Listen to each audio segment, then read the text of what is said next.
Hola jóvenes, buenas tardes jóvenes, ¿cómo se encuentran el día de hoy? El tema del día de hoy es la elipse. Vamos a empezar con la primera pregunta. ¿Qué es una elipse? La elipse se define como un lugar geométrico de los puntos del plano, tales que la suma de sus distancias a dos puntos fijos, F1 y F2, llamados focos, son constantes. Ahora vamos a ver los elementos de la elipse. Además de los focos, en la elipse se distinguen los siguientes elementos: el eje principal o eje focal, el vértice, el centro, el eje normal o eje secundario, el eje menor y el lado recto.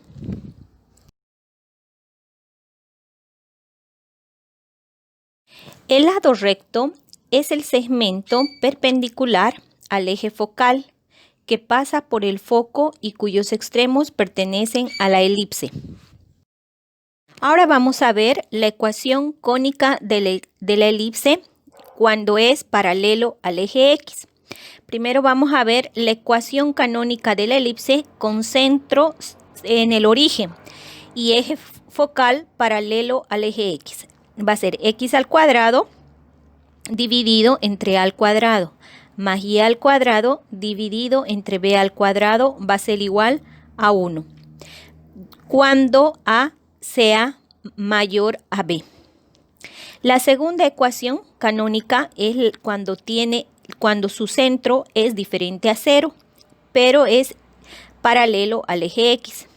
En esta tenemos paréntesis x menos h, todo esto elevado al cuadrado, dividido entre a al cuadrado, más paréntesis y menos k, todo elevado al cuadrado, dividido entre b al cuadrado, todo esto igual a 1, donde a es mayor a b y b es mayor a 0, teniendo como fórmula general de la distancia a al cuadrado igual a b al cuadrado más c al cuadrado, donde se convierte en un teorema de Pitágoras. En el siguiente cuadro vamos a ver el resumen de los elementos de la elipse con eje focal paralelo al eje X, ya cuando el centro es diferente de 0.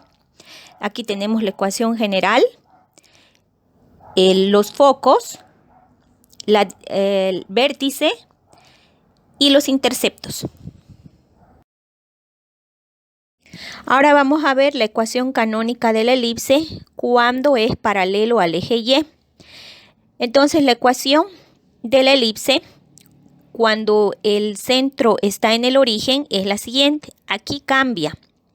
En vez de colocar x al cuadrado dividido entre a al cuadrado, va a cambiar por x al cuadrado dividido entre b al cuadrado, ¿ya? Entonces, cuando es paralela al eje Y, esta se tiene que colocar como b al cuadrado.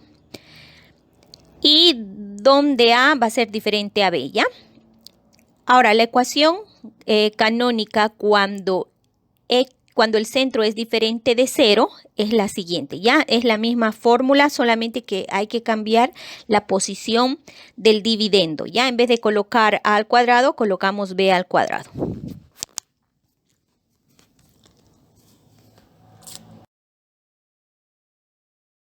Ahora en este siguiente cuadro voy a resumir los elementos de la elipse, ahora paralelas al eje Y.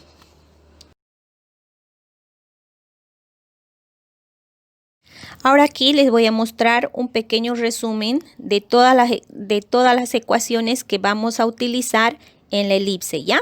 Tenemos el lado recto, la excentricidad, la directriz, cuando trabajamos con el eje X y cuando trabajamos con el eje y la distancia que corresponde a cada uno de los ejes, ¿ya? Cuando trabajamos en el eje X, la distancia va a ser igual a 3.